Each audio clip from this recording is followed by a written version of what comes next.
સુરતના ગોળાદરા ખાતે આવેલી આદર્શ પબ્લિક સ્કૂલની વિદ્યાર્થીનીએ ફીને લઈને અપાતા ત્રાસથી કંટાળી આપઘાત કર્યો હોવાના આક્ષેપને લઈ એબીવીપી દ્વારા સ્કૂલે જઈ વિરોધ કરાયો હતો, તો વિરોધ કરનારાઓની પોલીસે અટકાયત કરી હતી।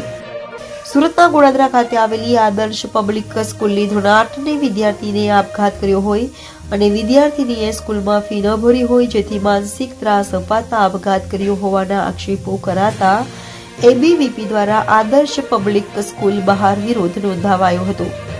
14 વર્ષીય કિશોરીને પરીક્ષાના દિવસે પણ 1.5 લાખ કમ્પ્યુટર લેબમાં બેસાડી મૂકી હોય અને સ્કૂલ દ્વારા ફી માટે દબાણ કરવાથી વિદ્યાર્થીનીએ આપઘાત કર્યો હોવાનો આક્ષેપ કરાયો છે। તો એબીવીપીના વિરોધને લઈ સ્કૂલે પોલીસ બંદોબસ્ત ગોઠવી દેવાયો હતો। વિરોધ કરી રહેલા કાર્યકરોની પોલીસે અટકાયત કરી હતી। मनोज जैन, अखिल भारतीय विद्यार्थी परिषद राष्ट्रीय कारोबारी सदस्य, आदर्श पब्लिक स्कूल जे गोड़ादरा विस्तारमां आवेली छे अने त्यां जे बाळकी छे एणे पोताने जीवन टूंकावी लीधुं, आत्महत्या करी लीधी।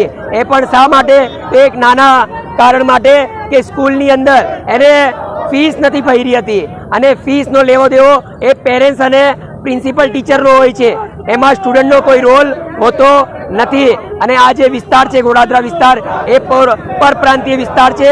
સ્લમ અહીંયા સ્લમ એરિયો વધારે છે અને મધ્યમ વર્ગીય ગરીબ વર્ગીય વિસ્તાર છે, એટલે અહીંયા આપણે માની શકીએ કે કોઈની પરિસ્થિતિ કોઈ સમય ખરાબ હોય કે નહીં ભરી શક્યો હોય તો એમાં વિદ્યાર્થીને આવું મેન્ટલ હરેસમેન્ટ કર્યું એ બહુ ખોટી બાબત છે અને નિંદનીય બાબત છે।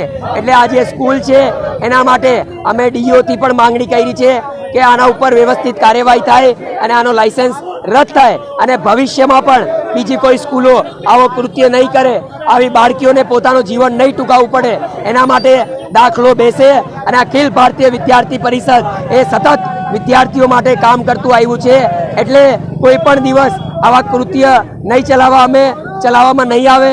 અને આજે તો ધરણા પ્રદર્શન છે અને જો અમારી માંગણી નહીં સંતોષાય અને આ સ્કૂલ નો આ લાયસન્સ રદ નહીં થાય અને પ્રોપર કાર્યવાહી નહીં થાય તો ઉગ્રમાં ઉગ્ર આંદોલન થશે અને એની પૂરી જવાબદારી સ્કૂલ પ્રશાસનની અને સરકારની રહેશે।